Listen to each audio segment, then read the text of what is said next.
It's clearly the case that INFJs can be snobby, and I want to say right off the bat that I don't really mean this in a very pejorative sense. I mean this with love, partly because I'm one of that crew.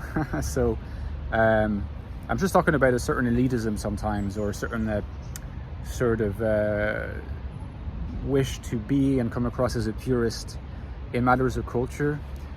Because usually snobbishness and culture are the most connected kind of things, really.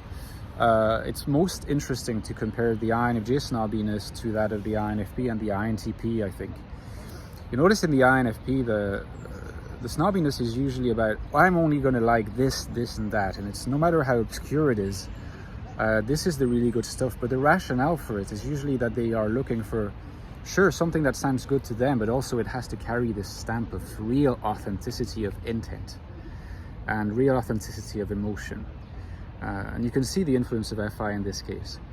The INFJ is also interested in authenticity, and to some extent their selective elitist snobbiness, to the extent that it exists, because it doesn't exist in all INFJs, it just happens.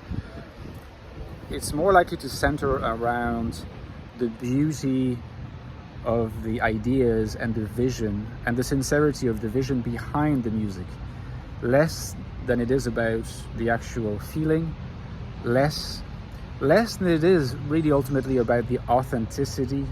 They do care about the authenticity, not as much as INFPs do.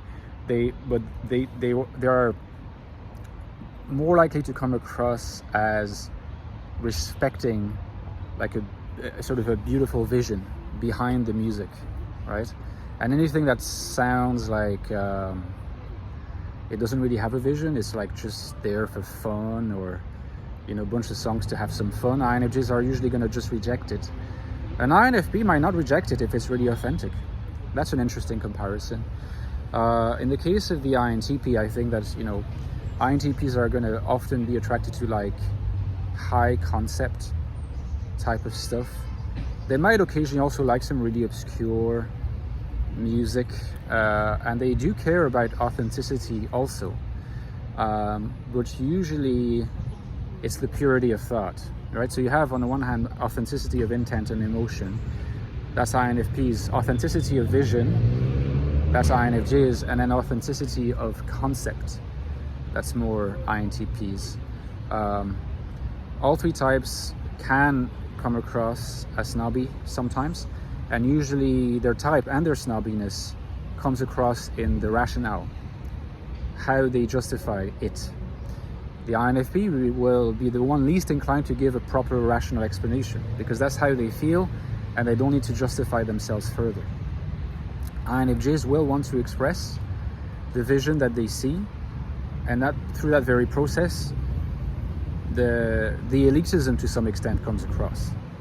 And in the case of the INTP, that's kind of similar, but usually the language that is used to provide the justification will be distinctly more detached and thinky and less passionate, at least at first sight, than that of the INFJ.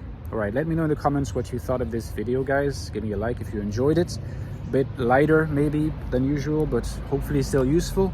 Don't forget about my latest book on the INFJ, The Infinite Soul, INFJ Life in the Modern World, which looks at the INFJ in the world and how to find purpose, value, and meaning in a world that often strikes us as being devoid of it. The first link below is to that book, and there's also links in the description box to my first book on the INFJ. It's a good one, The Ecstatic Soul, a new look at the INFJ, which is to this day the deepest investigation of the INFJ mind. Okay, check the book. Both books have helped a lot of people, might help you too. Don't forget about my Patreon as well, guys. I would benefit hugely from your support. There's a link to my Patreon down there. I could not do it without you. It is the lifeblood of my channel and what keeps me going. In return for a small amount of support every month, you get access to our Discord server, the Furfold. You can interact with me and others there, as well as a bonus video every 2-3 weeks on a topic of your choosing called A Deep Dive. If that sounds good, hopefully see you there. All right, take care, guys. See you tomorrow. Bye-bye.